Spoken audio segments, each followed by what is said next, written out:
பொள்ளாச்சியில் 17 வயது சிறுமிக்கு பாலியல் துன்புறுத்தல் கொடுத்து கொடூரமாக தாக்கிய ஏற்றுமதி நிறுவனத்தின் உரிமையாளர் மீது போக்சோ வழக்கு பாய்ந்தது. தலைமறைவாக உள்ள அருண்குமாரை போலீசார் தீவிரமாக தேடி வருகின்றனர்.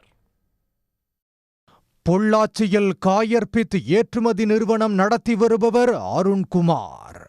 இவரது நிறுவனத்தில் பணிபுரிந்து வரும் ஊழியர் ஒருவர் இவரிடம் கடனாக பணம் பெற்றுள்ளார். இந்நிலையில் அவர் 2 வாரங்களுக்கு முன்பு தனது மகளையும் இதே நிறுவனத்தில் பணிக்கு சேர்த்து விட்டுள்ளார். நிறுவனத்தின் உரிமையாளர் அருண்குமார் சிறுமிக்கு பாலியல் தொல்லை கொடுத்துள்ளார். இது குறித்து சிறுமி தனது உறவினரான அத்தையிடம் தெரிவித்துள்ளார்.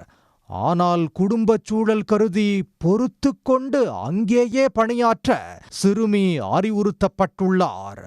மீண்டும் அருண்குமார் சிறுமியிடம் பாலியல் அத்துமீறலில் ஈடுபடவே பணியில் இருந்து சிறுமி விலகி உள்ளார்.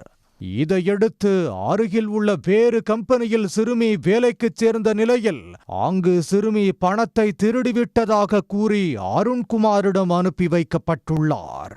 இந்நிலையில் சிறுமியின் தந்தை மற்றும் அத்தையின் கண் முன்னே பணம் திருடியதற்காக கண்டிப்பதாக கூறி அருண்குமார் கண்மூடித்தனமாக தாக்கியுள்ளார்.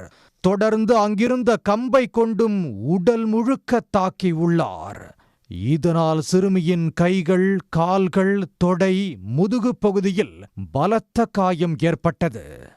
இச்சம்பவம் குறித்து தகவல் அறிந்த சிறுமியின் தாய் சிறுமியை மீட்டு அரசு மருத்துவமனையில் சிகிச்சைக்காக அனுமதித்துள்ளார்.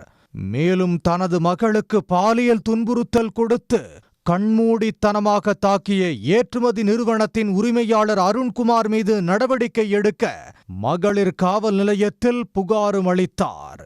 குறிப்பிட்ட சம்பவம் குறித்து விசாரணை மேற்கொண்ட போலீசார் அருண்குமார் மீது போக்சோ உள்ளிட்ட பிரிவுகளில் வழக்கு பதிந்துள்ளனர்.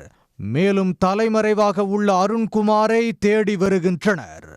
17 வயது சிறுமிக்கு பாலியல் துன்புறுத்தல் கொடுத்து கண்மூடித்தனமாக தாக்கிய சம்பவம் அப்பகுதி மக்களிடையே அதிர்ச்சியை ஏற்படுத்தியுள்ளது. உடனுக்குடன் செய்திகளை தெரிந்து கொள்ள சன் நியூஸ் பெல் ஐகானை கிளிக் பண்ணுங்க.